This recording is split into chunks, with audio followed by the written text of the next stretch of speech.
السلام علیکم ورحمۃ اللہ وبرکاتہ۔ ریفرنس گفتگو والیوم نمبر 3 لیکچر نمبر 2۔ حضرت واصف علی واصف رحمۃ اللہ علیہ سے سوال کیا گیا، آج کل جس طرح کی زندگی جا رہی ہے اس میں کیا عمل کیا جائے اور ایمان کو کیسے بچایا جائے؟ تو حضرت واصف علی واصف رحمۃ اللہ علیہ فرماتے ہیں، اس دنیا کے اندر آپ کے پیدا ہوتے ہی خود بخود عمل شروع ہو جاتا ہے، چاہے انسان کا کوئی بھی عقیدہ نہ ہو۔ آپ خود بخود اسکول چلے جاتے ہیں۔ اسکول کئی طرح کے ہوتے ہیں۔ عربی میڈیم والے درس نظامی کے بعد مسجد کے امام بن جاتے ہیں۔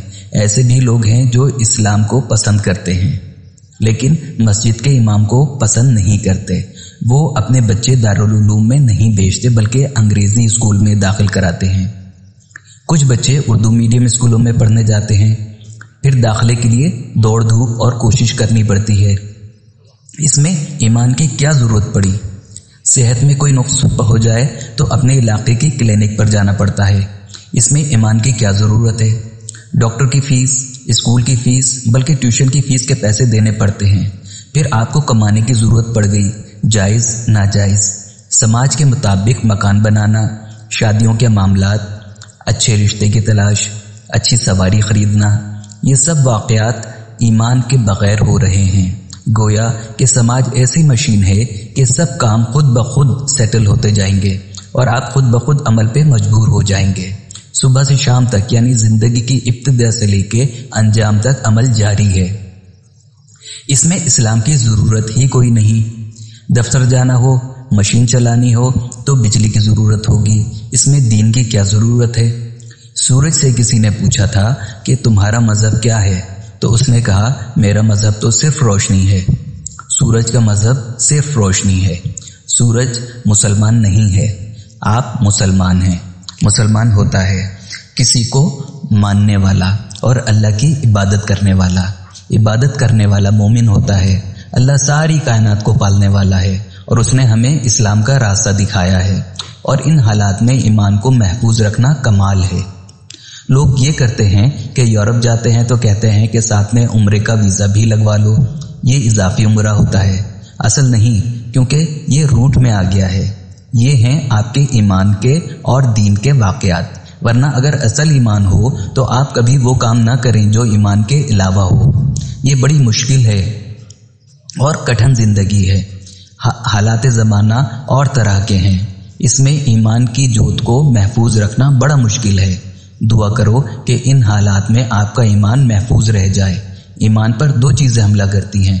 پہلی چیز ہے تسکین وجود یا لذت وجود۔ وجود کی لذت کے سارے زمرے اور شعبے ایمان میں حائل ہوں گے۔ دوسری چیز ہے پیسے کی محبت۔ اگر یہ دو چیزیں نکل جائیں تو ایمان محفوظ ہو جائے گا۔ لذت وجود کا مطلب ہے اپنے جسم یعنی باڈی کو گریٹیفیکیشن یا تسکین میں لانا، زیادہ سونا اور زیادہ کھانا، اور زندگی میں بہت سے انوالومنٹ ہیں۔ یہ سب لذت وجود ہیں اور ایمان کی راہ میں حائل ہوتے ہیں۔ اسی طرح پیسے کی محبت ہے۔ جس طرح کرکٹ میں سینچری بناتے ہوئے کوئی 99 پہ آؤٹ ہو جائے تو ہارٹ فیل ہو جانے کا امکان ہوتا ہے، اسی طرح پیسے جمع کرنے والا بھی سینچری پہ سینچری بناتا ہے۔ یہ سینچریاں گننے کے کام آتی ہیں اور کھانے کے کام نہیں آتی۔ جو پیسہ جو صرف گننے کے کام آئے اور کھانے کے کام نہ آئے وہ اسلام کی راہ میں رکاوٹ ہے۔ ایسا پیسہ لذت تو دے گا لیکن ایمان میں رکاوٹ ہوگا۔ ایسی تمام چیزیں جو وجود کی لذت کا باعث ہیں وہ اسلام کی راہ میں رکاوٹ ہیں۔ اگر یہ دو چیزیں نکل جائیں تو باقی کا اسلام محفوظ ہو جائے گا۔ آپ غور کرو کہ آپ کی اصل نیت کیا ہے۔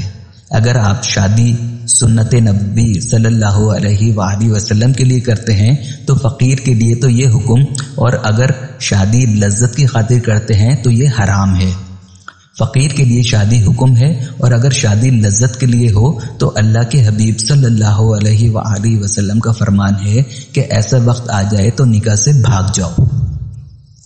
داتا صاحب رحمت اللہ علیہ کے بارے میں آپ جانتے ہوں گے کہ وہ اللہ سے مکمل آشنا ہیں۔ اپنی کتاب میں لکھتے ہیں کہ ایک دفعہ شادی ہونے لگی مگر اللہ نے مہربانی کر دی۔ تو داتا گنج بخش رحمت اللہ علیہ ایسی ہستی ہیں کہ شریعت کے خلاف بات نہیں کر سکتے. جیسا ان کا منصب تھا اسی طرح کے ان کے فرائض ہوتے ہیں. فقراء نے تو یہاں تک کہا ہے کہ شادی کے جو احکامات ہیں اگر وہ لذت کے لیے ہیں تو یہ اتنا ہی گناہ ہے جتنا نکاح کے بغیر. اگر اللہ کا حکم سمجھ کے کیا جائے تو پھر صحیح ہے. حضور پاک صلی اللہ علیہ وآلہ وسلم کا فرمان ہے کہ نکاح ہماری سنت ہے اور جس نے سنت کو ترک کیا وہ ہم میں سے نہیں. تو ہم حضور پاک صلی اللہ علیہ وآلہ وسلم کے ساتھ ہونے کے لیے شادی کرتے ہیں. اگر یہ نیت نہیں تو پھر کوئی ثواب نہیں. ایک حدیث شریف سینہ بسینہ چلی آ رہی ہے. کچھ صحابہ نے عرض کی کہ یا رسول اللہ صلی اللہ علیہ وسلم، جس طرح آپ کے حکم میں استثناء ہوتی ہے تو کیا شادی کے حکم میں بھی کوئی استثناء ہے؟ آپ صلی اللہ علیہ وآلہ وسلم نے فرمایا، آج کے بہت عرصے بعد ایک وقت آئے گا جب انسان کے ماں باپ اور اس کی بیوی بچے اس کو ہلاک کر دیں گے. اگر ایسا وقت آ جائے تو اس وقت کے لیے میں حکم دیتا ہوں کہ بہتر ہے کہ انسان پہاڑوں میں چلا جائے اور شادی نہ کرے.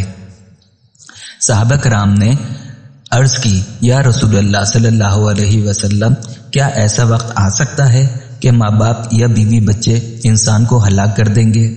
تو حضور پاک صلی اللہ علیہ وآلہ وسلم نے فرمایا کہ وہ ایسا وقت ہوگا کہ ماں باپ اور بیوی بچے انسان کو اس کی غریبی پہ غیرت دلائیں گے اور اس کے پاس ایمان بیچنے کے لیے کوئی چارہ نہیں رہ جائے گا. اگر ایسا وقت آ جائے تو شادی سے بھاگ جاؤ اور اپنے ایمان کی حفاظت کرو. پیسے کی محبت ایمان سے دور کرے گی.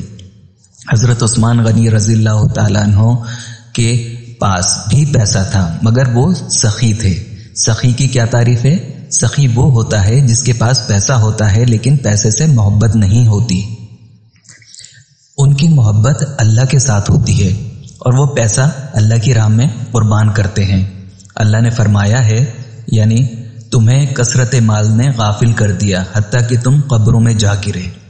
مال کی کثرت غافل کر دیتی ہے. مال کی کثرت کی محبت اور وجود کی لذت سے بچ جائے تو انسان کا ایمان محفوظ ہو جاتا ہے. تو آپ وجود کی لذت سے بچو. نیند فرض ہے لیکن اگر نیند لذت کے لیے ہو تو اس سے بچو. بھوک ہے تو کھانا کھاؤ مگر بہت زیادہ کھانے سے بچو. جسم کی لذت کے مضامین میں سے بچو. پیسہ گننے کی لذت سے بچو. اس طرح آپ کا ایمان محفوظ ہو جائے گا. آخر میں سب کے لیے دعا ہے، اللہ تعالیٰ آسانی فرمائے اور مشکل آسان ہو جائے. اللہ تعالیٰ آپ کی زندگی کو آسان اور خوشگوار بنا دے. آمین. اللہ کریم حضرت واصف علی واصف رحمت اللہ علیہ کے درجات کو بلند فرمائے. آمین یا رب العالمین. السلام علیکم ورحمۃ اللہ وبرکاتہ.